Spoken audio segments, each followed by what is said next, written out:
जब मनुष्य को चिंता होती है तो उसको भोजन में भी रुचि नहीं रहती, और जिसको चिंता होती है उसको अच्छे से अच्छे बिस्तर पर भी नींद नहीं आती। ये चिंता की पहचान है। अगर बिस्तर पर लेटते ही आपको नींद ना आए तो समझ लो तुमको कोई ना कोई चिंता है, टेंशन है। और यदि भोजन करने में आपको रुचि ना हो तो समझ लो कोई ना कोई भारी चिंता में तुम डूबे हुए हो। और यदि तुमको हंसी ना आए तो समझना चिंता में जल रहे हो। और यदि हर समय तुम मुस्कुराते ना रहो तो समझ लो तुम बीमार भी हो और चिंतित भी हो। और यदि बिना कारण तुम हंसते रहो तो समझ लेना तुमको कोई चिंता नहीं, नो टेंशन, फ्री हो, मस्त मौला।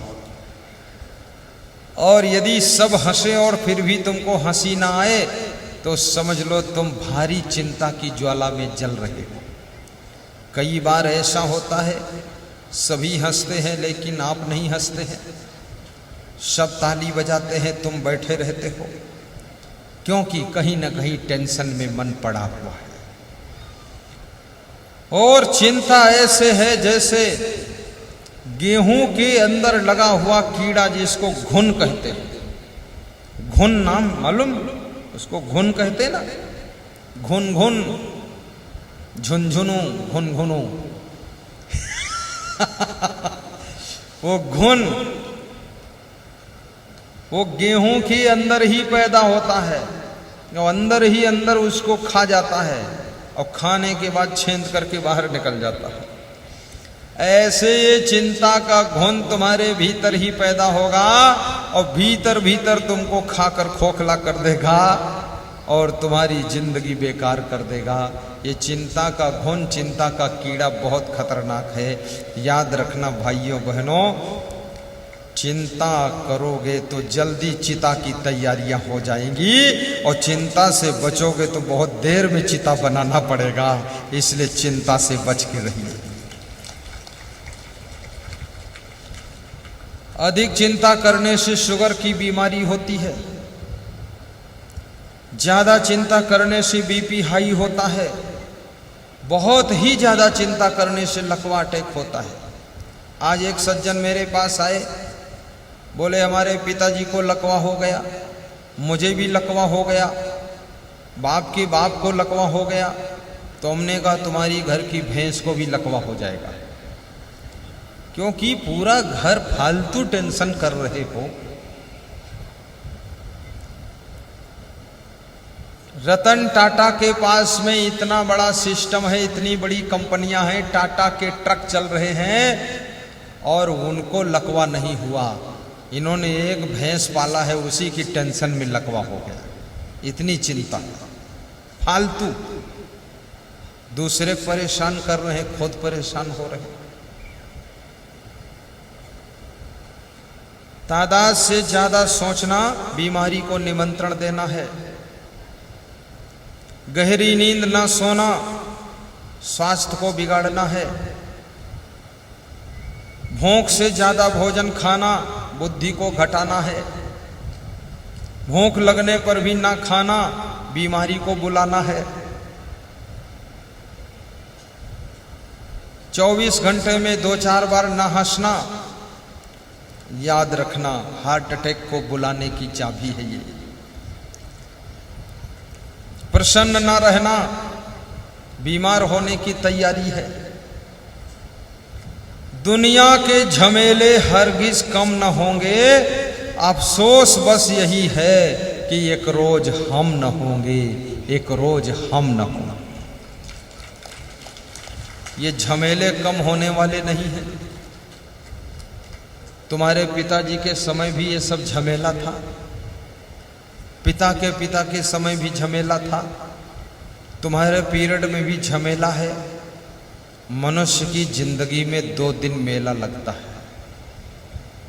एक तो जब तुम्हारी शादी होती है तो मेला लगता है, 200-400-500-1000 लोग आते हैं और नाचते भी हैं, डांस भी करते हैं, कूदते हैं, उछलते हैं और तुमको घोड़े पर बिठाते हैं। और बाकी लोग सब पैदल चलते हैं, खूब हंसते हैं, उछलते हैं। तो हंसते क्यों हैं? उनको पता है कि आज तू घोड़े पर बैठ ले, कल से तुझे ही घोड़ा बनना पड़ेगा, इसलिए हंसते हैं। हाँ, और कोई कारण थोड़े है। एक घोड़े की पीठ पर दूल्हा बैठा था, तो दूल्हा बड़ा प्रसन्न था, तो घोड़ा बीच बीच हंसता था, ही ही ही ही ही ही ही ही ही ही ही घोड़ा करता था। तो उस घोड़े से दूसरे घोड़े ने पूछा, तू बहुत हंसता है, आज क्या बात है? तो उसने कहा, हंसता इसलिए हूं कि मेरी पीठ पर एक नया घोड़ा बैठा और ये जब से मेरी पीठ से उतरेगा तब से ये 2 पैर वाला घोड़ा जो है ये ही नहीं कर पाएगा, फिर इसकी हंसी खत्म, टेंशन में पड़ जाएगा। राजा ने जब उस गरीब ब्राह्मण से पूछा, इस कविता का अर्थ क्या है? ब्राह्मण बहुत चिंतित हो गया। उसने कहा, मेरी बेटी ने कविता बनाया है, मैं उससे अर्थ पूछकर कल बताऊंगा। सच्चा ब्राह्मण था, झूठ नहीं बोलता था। घर गया, उदास चेहरे को देखकर बेटी ने पूछा, क्या हुआ पिताजी? बेटी, तेरी कविता तो है छोटी, राजा ने पूछा है अर्थ, अगर नहीं बताया अर्थ तो होगा जरूर अनर्थ। राजा का मामला है, मूड घूम गया तो क्या हो जाए? राजा की मौज, राजा की फौज। बेटी ने कहा, चिंता का विषय नहीं है, जाओ राजा जी को सवेरे फिर यही कविता सुनाना और उनसे कहना कि राजा साहेब, यदि अर्थ जानना चाहते हो तो 4 बजे शाम को अपने बगीचे में जाइए, वहां पर पार्षद विमान लेकर आएंगे और उनके विमान में बैठ जाना, वह इस कविता का अर्थ बताएंगे। तो ब्राह्मण ने कहा कि तू अर्थ नहीं बताएगी? बोले, मैं नहीं बता सकता, ये कविता छोटी मोटी नहीं, ये लोक परलोक की कविता है, इसका अर्थ बहुत दूर है। ब्राह्मण सवेरे राज दरबार की ओर प्रस्थान करता है, जाकर राजा को पुनः कविता सुनाता है। राजा पूछता, अर्थ क्या है? बोले, अर्थ आपको शाम को 4 बजे बगीचे में जाइए, वहां पार्षद विमान लेकर मिलेंगे, उनके विमान पर बैठ जाना, वे अर्थ बताएंगे। बोले, इतना बड़ा अर्थ? अरे तू बता दे। बोले, मुझे मालूम नहीं, लेकिन पता चल जाएगा। राजा ने 5 स्वर्ण मुद्रा फिर इनाम दिया। ब्राह्मण खुशी से घर वापस आया। शाम को 4 बजे राजा बगीचे में गया, पार्षद विमान लेकर आए हैं। राजा से पार्षदों ने पूछा कि तुरंत का दान महाकल्याण कविता का अर्थ जानना चाहते हो? बोले, हाँ। बोले, आइए बैठिए विमान पर। सम्मान के साथ विमान पर बिठाया और विमान आकाश में उड़ा। तो राजा ने पूछा, ये कहाँ जा रहा है विमान? बोले, जहाँ अर्थ मिलेगा वहाँ रुकेगा विमान। और विमान पर बैठा है बेईमान, अब देखो कहाँ जाए विमान, दुरुस्त करो ईमान। पार्षदों के हाथ में पूरी कमान, आकाश में उड़ा विमान। राजा के होश उड़ गए कि ये अर्थ तो महंगा भी पड़ सकता है, इससे अच्छा ना पूछता तो ठीक था। इसलिए हर बात को किसी से बहुत पूछना भी नहीं चाहिए। उसके गहराई में जाने की जरूरत नहीं।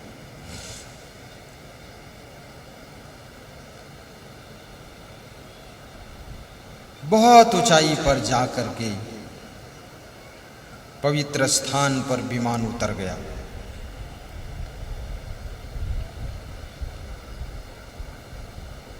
और वहां पर क्या देखा राजा ने कि एक सोने का महल बन रहा है। स्वर्ण महल को देख करके राजा बोला, मेरी कविता का अर्थ क्या है? ये पार्षदों ने कहा कि मृत्युलोक में धरती पर एक राजा रहता है, उसका नाम धर्मवीर है, जो रोज दान करता है और उसका पुण्य इतना एकत्र हो चुका है कि उसके लिए यहां पर स्पेशल स्वर्ग बनाया जा रहा है। सोने का महल, इसमें स्वर्ग बनेगा और जब वो राजा मरेगा तो उसको स्पेशल स्वर्ग में रखा जाएगा। वो बहुत दान करता है, वो तुरंत का दान महाकल्याण। ये हजारों मजदूर कारीगर सब लगे हुए हैं, निर्माण कर रहे हैं। उधर वो तुरंत दान करता है, इधर उसका महाकल्याण स्वर्ग बन रहा है। राजा बड़ा खुश हुआ और कहा, मुझे वापस ले चलो। पार्षद विमान में बिठाकर वापस बगीचे में छोड़ देते हैं। राजा खुशी से रात में ठीक से सोता नहीं है। सवेरा होता है, ब्राह्मण देवता का इंतजार कर रहा है कि कब ब्राह्मण आए, कब मिलूं, कब धन्यवाद दूं। सवेरे ब्राह्मण आ गया, बेटी ने भेजा, जाओ फिर यही कविता सुनाना। ब्राह्मण दरबार में कविता सुनाता है। राजा 5 स्वर्ण मुद्रा की जगह पर आज 10 स्वर्ण मुद्रा इनाम देता है और कहता है, तेरी कविता का वर्थ भी परलोक में जाकर मिला है। धन्य है तू, धन्य है तेरी बेटी। लेकिन सुन ले, तेरी बेटी जब ऐसी कविता रच सकती है और इतना बड़ा अर्थ बता सकती है तो तेरी बेटी का विवाह मैं मेरे साथ करूंगा। ताली बजा। ब्राह्मण का मन बहुत दुखी हो गया कि मैं ब्राह्मण हूं, ये क्षत्रिय है, इसका मेरी बेटी का जबरदस्ती विवाह करेगा, ये तो बहुत बड़ा अपराध होगा।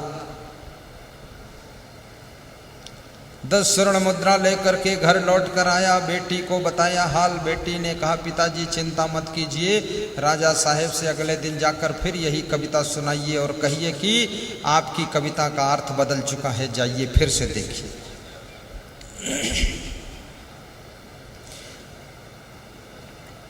ब्राह्मण नेक्स्ट दिन फिर जाता है, राजमहल में कविता सुनाता है, 10 स्वर्ण मुद्रा इनाम पाता है और राजा से कहता है कि अब कविता का अर्थ फिर से बदल गया है। जा करके बगीचे में 4 बजे शाम को देखिए, पार्षद विमान लेकर आएंगे, फिर से जाइए, अर्थ चेंज हो गया है। राजा शाम को बगीचे में 4 बजे पहुंचता है, पार्षदों के विमान पर बैठ करके आकाश में विमान उड़ रहा है। फिर जा करके उसी स्थान पर विमान उतर जाता है जहां पहले दिन उतरा था। वहां क्या देखा, हजारों मजदूर हथौड़ा लेकर के उस महल को तोड़ रहे हैं। वहां पर बहुत बड़ा कुंड खोदा जा रहा है। तो राजा ने कहा, अब यहाँ क्या हो रहा है? तो पार्षदों ने बताया, जो धर्मवीर राजा था वो अधर्मवीर हो चुका है, ब्राह्मण की बेटी के साथ जबरदस्ती विवाह करना चाहता है। ब्राह्मण बहुत दुखी है, इसलिए अधर्म करने के कारण उसके लिए नया और स्पेशल नरक कुंड बनाया जा रहा है। अब यहाँ नरक में वो डाला जाएगा। इस बात को सुनकर के राजा घबरा गया और बोला कि तुरंत हमको पहुंचाइए मृत्युलोक में। पार्षद विमान में बिठाकर राजा को बगीचे में छोड़ देते हैं। राजा रात भर सो नहीं पाता है, परेशान रहता है। सवेरे ब्राह्मण देवता फिर वही कविता सुनाने के लिए आ जाते हैं। ब्राह्मण ने सुनाया, तुरंत का दान महाकल्याण। तो राजा ने ब्राह्मण के पैर छुए और मस्तक में लगाए, कहा, धन्य हो ब्राह्मण देवता, अब मैं तेरी बेटी का विवाह अपने साथ नहीं करूंगा। मैं कसम खाता हूं, मैं अर्थ सब देख करके आ गया हूं। अब तेरी बेटी के विवाह में जितना धन लगेगा वो सब राज खजाने से मैं लगाऊंगा। तेरी जहां इच्छा हो वहां तू कर। ब्राह्मण बहुत खुश हुआ, उसने सोचा सब समस्या का समाधान हो गया। ब्राह्मण हंसता हुआ घर आया, बेटी को बताया समाचार। बेटी ने कहा समस्या का समाधान तो हो गया, लेकिन नेक्स्ट दिन फिर जाइए कल और राजा को यही कविता सुनाइए और राजा से कहिए कि कविता का फिर अर्थ और बदल गया है, फिर से नया अर्थ देख ले। ब्राह्मण राज दरबार में जाता है, कविता सुनाता है और राजा खुश हो जाता है। कहता है कितना पैसा चाहिए बेटी के विवाह में? ब्राह्मण ने कहा पैसे की तो बात छोड़ो, अब कविता का अर्थ फिर बदल गया है, नया अर्थ हो गया है। शाम को 4 बजे बगीचे में जाइए, पार्षद विमान लेकर मिलेंगे, वे अर्थ बताएंगे। राजा शाम को 4 बजे बगीचे में गया, वहाँ पार्षदों ने विमान पर बिठाया, आकाश लोक में उड़ान भर दी और आकाश लोक में जाकर उसी स्थान पर विमान उतर गया। तो वहाँ देखा कि हजारों मजदूर, हजारों कारीगर, सैकड़ों इंजीनियर लगे हुए हैं और बहुत सुंदर स्वर्ण महल बनाया जा रहा है। तो फिर पूछा राजा ने अब क्या हो रहा है? बोले वो अधर्मवीर राजा फिर से धर्मवीर हो गया है। अब ब्राह्मण की बेटी का विवाह जबरदस्ती अपने साथ नहीं करेगा, उसकी बेटी में जो भी विवाह में खर्च आएगा वो सब वो राजा देगा, इसलिए उसके लिए यहाँ नया स्वर्ग बनाया जा रहा है। राजा ने कान पकड़ा कि तुरंत का दान महाकल्याण का अर्थ समझ में आ गया। इसलिए कभी गलत काम आदमी को सोचना भी नहीं चाहिए, करना तो अलग चीज है, सोचने से भी रिजल्ट बिगड़ना शुरू हो जाता है। जाकी रही भावना जैसी, प्रभु मूर्ति देखी तिन तैसी। मंगल भवन अमंगल हारी, जय जय जय गुरुदेव तुम्हारी। मंगल भवन अमंगल हारी, जय जय जय गुरुदेव तुम्हारी।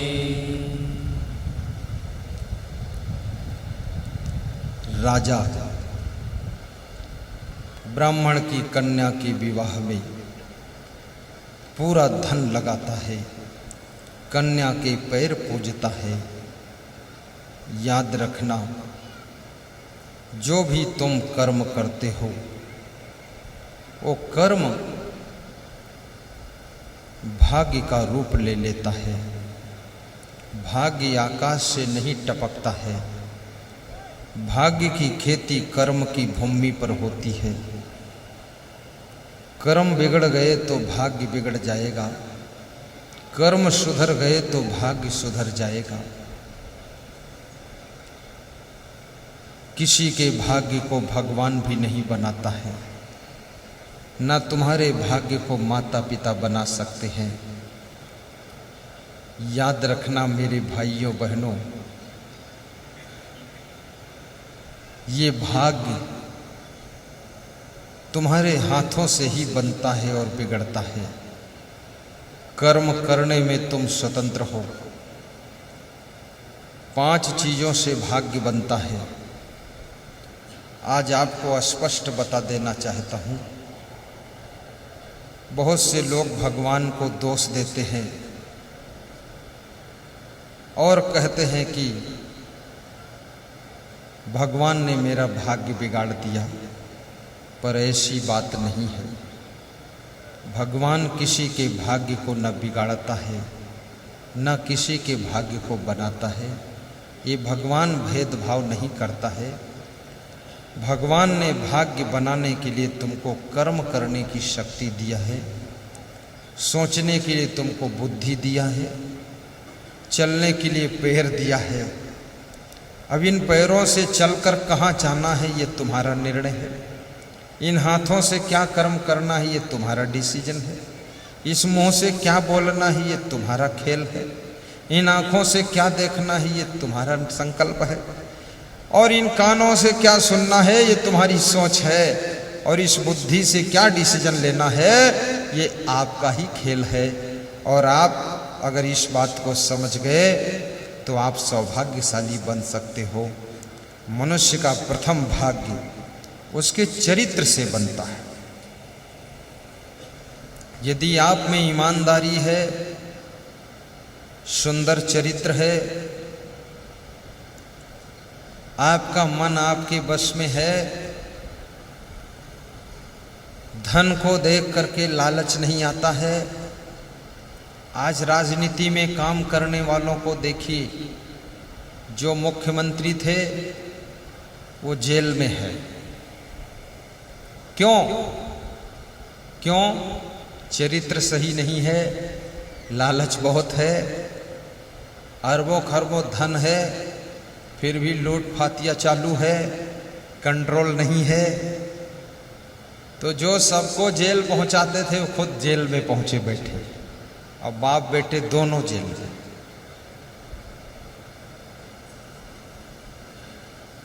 जिनका चरित्र सही नहीं है, बेविचारी हैं, वो भी मंत्री पद से हट गए। कोई भंवरी कांड में फंस गया, कोई मदमिता कांड में फंस गया, कोई भैंस कांड में फंस गया, तरह तरह के कांड हैं। मंत्री पद पर सुशोभित हो रहे थे, विधायक भी नहीं रह गए। चीफ मिनिस्टर थे, जेल की हवा खा रहे हैं, घर में भी नहीं रह गए। ये किसकी बदौलत? ये चरित्र खोने के कारण उनका भाग्य भी खो गया है, और क्या से क्या हो गया है।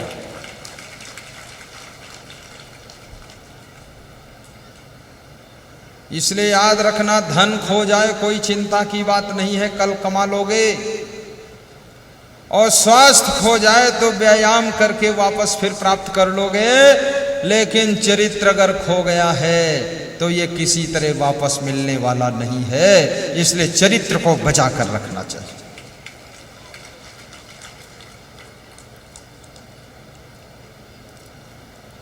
राजनीति में जितनी पार्टियां हैं, उन पार्टियों का कोषाध्यक्ष बनाया जाता है, राष्ट्रीय कोषाध्यक्ष। लोग कहते हैं राजनेता सब चोर है, लेकिन चोर और हो ना हो ये तो मैं नहीं कहता हूं, लेकिन उस पार्टी में सबसे ईमानदार व्यक्ति को छांट कर चुनकर राष्ट्रीय कोषाध्यक्ष का पद दिया जाता है। पूरा पार्टी का खजाना अरबों खरबों उसके हाथ से लेन देन होता है। क्यों? क्योंकि वो ईमानदार है, चरित्र सही है। दुनिया में कोई ऐसा विभाग नहीं है जहां पर अच्छे गुण वाले की मांग ना हो। तुम साधु बन जाओ, यदि चरित्रवान हो, ईमानदार हो, जिम्मेदार हो, तो साधु बनोगे तो वहां भी तुमको बड़े से बड़ा पद मिलेगा, बड़ी बड़ी जिम्मेदारी मिलेगी और बड़ा सम्मान मिलेगा। लेकिन लोफड़बाज हो तो साधुओं में भी आपका अपमान ही होगा। कितने लोग साधु लाइन में आते हैं, फट से छलांग लगा देते हैं, 6 महीने में वो हाई क्लास पर पहुंचते हैं। लोग सोचते इतना जल्दी आया, इतना एडवांस कैसे गया? वो अपने चरित्र से गया है, वैराग्य से इतना एडवांस है, स्वभाव से एडवांस है, अपने सत्कर्मों से एडवांस है। और कैसे गया? स्वामी विवेकानंद 38 साल की उम्र में ही देश विदेश में धर्म की गंगा बहाने में नंबर 1 स्थान प्राप्त किया। जगत गुरु शंकराचार्य ने 32 साल की उम्र में ही सनातन धर्म का प्रचार कोने कोने में कर दिया। भाइयों बहनों, कृष्ण भगवान ने बचपन में ही कमाल कर दिया था, कितने राक्षसों को पटक कर मारा। राम भगवान कितने कलाकार थे। आज आदमी अपने भाई को भी अपने साथ नहीं रख पाता है, और राम भगवान ने रावण के भाई विभीषण को भी अपने भाई के समान साथ रख लिया था। और हनुमान जी जैसे बंदर को भी कहा कि तुम मम प्रिय भरत ही सम भाई, तुम भी मुझे ऐसे प्रिय हो जैसे मेरा भाई भरत प्रिय है। तुम भरत जैसे हो। भरत अयोध्या में है, लेकिन तुम में भरत का रूप दिखाई देता है। तो हनुमान जी ने कहा मैं भरत जैसा काम करके भी दिखा दूंगा। जो एक बंदर को भी भाई का रूप दे सकता है। और आदमी चंचल तो है ही, लेकिन बंदर बहुत चंचल होते हैं। भगवान श्री राम का इतना प्रभाव था कि बंदर भी सब डिसिप्लिन रहते थे, शांत बैठते थे, हुल्लड़ नहीं मचाते थे। और आज आपका कितना प्रभाव है कि आदमी भी आपके सामने शांत नहीं बैठते, वो भी हुल्लड़ मचाते हैं। तो ये सोचो राम में और तुम में कितना फर्क है, जिनके सामने बंदर भी डिसिप्लिन रहते थे।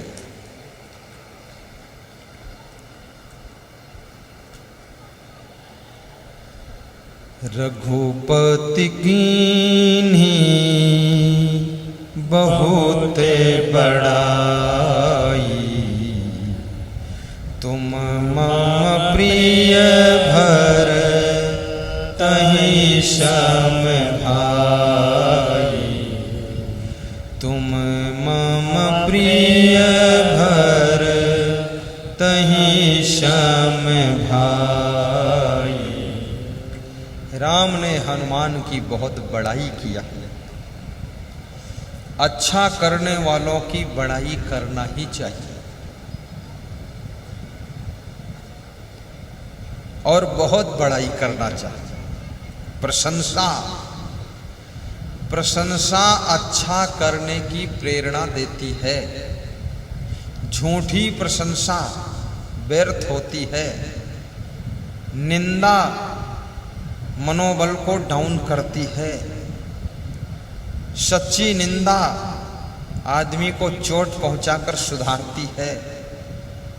निंदा भी कोई साधारण चीज नहीं है,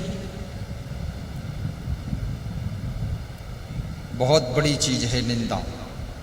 निंदन्तु नीति निपुणा यदि वा अस्तवन्तु।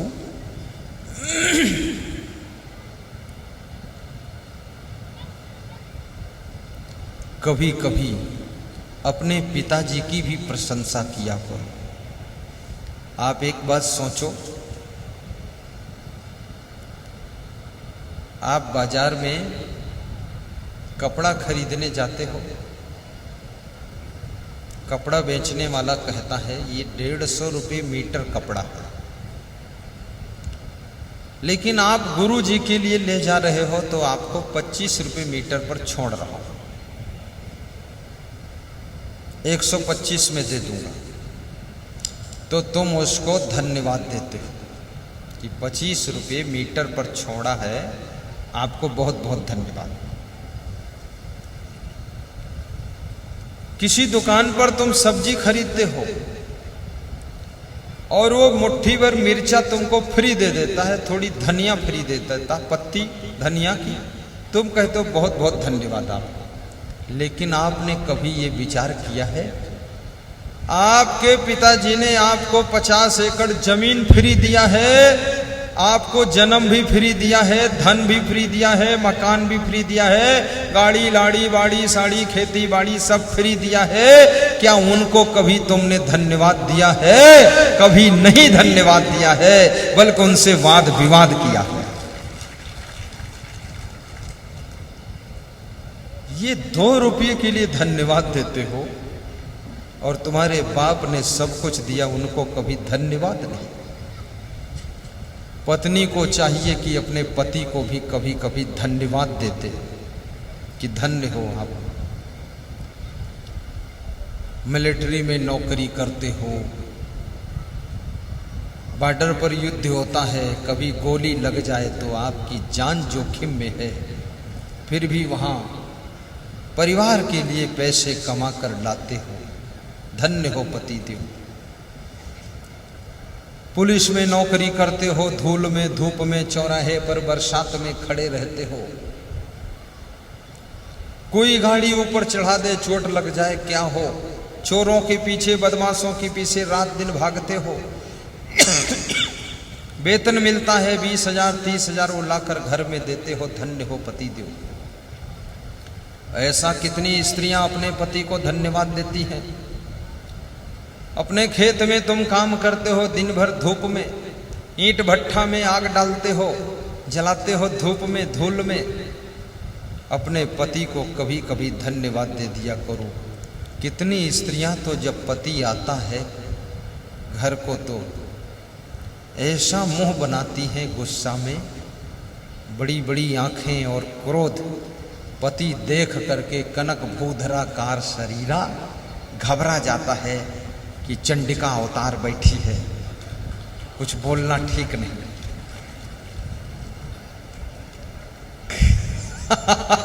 बहुत लोगों को बहुत मजा आया, क्योंकि भुक्त भोगी हैं लोग। हाँ, यही हो ही रहा है।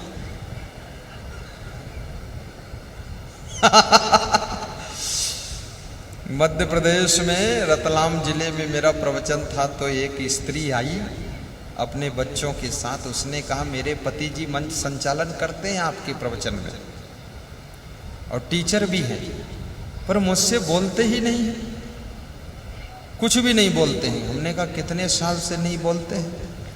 बोले 10 साल हो गए हमसे नहीं बोलते हैं। बच्चों से बोलते हैं और सबसे बोलते, हमसे नहीं बोलते। तो हमने कहा, कभी एकांत में बैठ करके अपनी कमी का भी अध्ययन करो कि तुम्हारे अंदर कौन कमी है जिसके कारण वो बोलते नहीं हैं। 50,000 रुपये महीने नौकरी का वेतन आपको देते हैं और फिर भी आपसे बोलते नहीं हैं, तो आपके अंदर कोई न कोई फॉल्ट है। जब इतना मैंने कहा तो उस स्त्री का मुंह सिकुड़ गया। उसने सोचा, गुरुजी भी बहुत बड़ा इंजेक्शन लगा रहे हैं, ये क्या गड़बड़ है, क्यों नहीं बोलते? अपनी कमी को दूर करो, थोड़ा निष्पक्ष होकर के विचार करो। कभी कभी अपने भाई को भी धन्यवाद दो कि धन्य हो भाई साहब। मैं किसी भक्त के घर में यूपी में पधरौनी गया था, तो मैंने उस भक्त से कहा, जलपान करने के बाद, फल खाने के बाद, हमने कहा, आपने मकान बहुत अच्छा बनाया है। तो बड़ा भाई बोला छोटे भाई की ओर इशारा करके कि हमारे इतनी बुद्धि नहीं है, ये छोटा भाई होशियार है, इसी ने सब इंतजाम किया है तो मकान बन गया, और ये ना होता तो हमको तो गांव वाले भी मारते हैं, हमारे बुद्धि कम है। सब इन्हीं की कृपा है, छोटे भाई की। तो छोटा भाई बोला, ये हमारे बड़े भाई है, इन्होंने बहुत मेहनत किया है, खेती बाड़ी धंधा करके धन इन्होंने ही कमाया है, हमने केवल सेटिंग किया है, और ये ना होते तो, धन ना होता तो मकान कैसे बनता गुरुदेव? तो मेहनत तो सब इन्हीं की है। दोनों एक दूसरे की प्रशंसा कर रहे थे और दोनों की आंखें डबडबा गईं, और बीच में मैं बैठा सुन रहा था। तो मैंने सोचा, जिसके घर में इतनी सुमत है, इतना प्रेम है, उस घर में लक्ष्मी की कृपा क्यों नहीं रहेगी?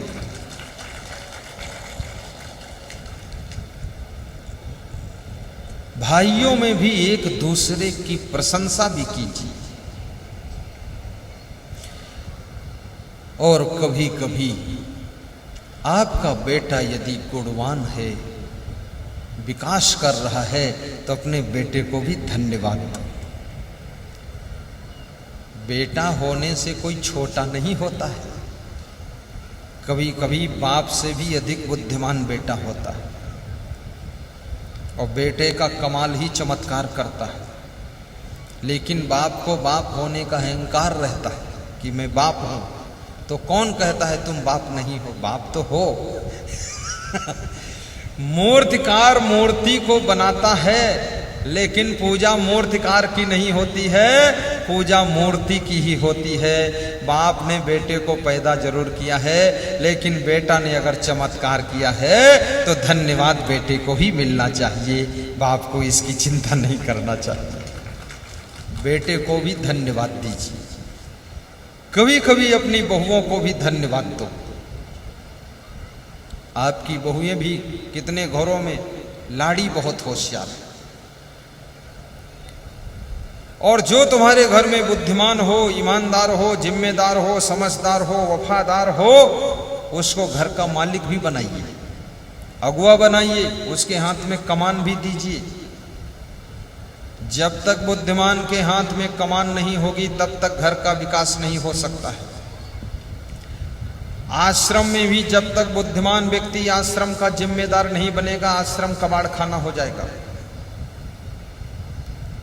और आश्रम में कोई आपको महंत चुन भी दे, तो भी अगर देख लीजिए आपका गुरु भाई बुद्धिमान है, तो आप उसको कमान दीजिए कि आप चलाइए, मैं तो नाम का केवल रहूंगा, काम आप कीजिए, आप इसको बढ़ाइए। अहंकार करके गद्दी पर बैठे मत रहो, सभी चाबी की गुच्छे लेकर के। मैंने कितने मठ देखे, आश्रम देखे, सब चौपट हो गए। वहां बुद्धू आदमी बैठ गया गद्दी पर, अब वो कुछ न कर पाता है न करने देता है, चाबियां सब धर के बैठा है, माला तो फेरता नहीं, राम की चाबियां गिनता रहता है 108 है कि नहीं, चाबियों काउंटिंग करता, जब चलता छम छम चाबियां बजती, स्त्री होता तो पायल बजाता और साधु बन गया तो चाबी बजाता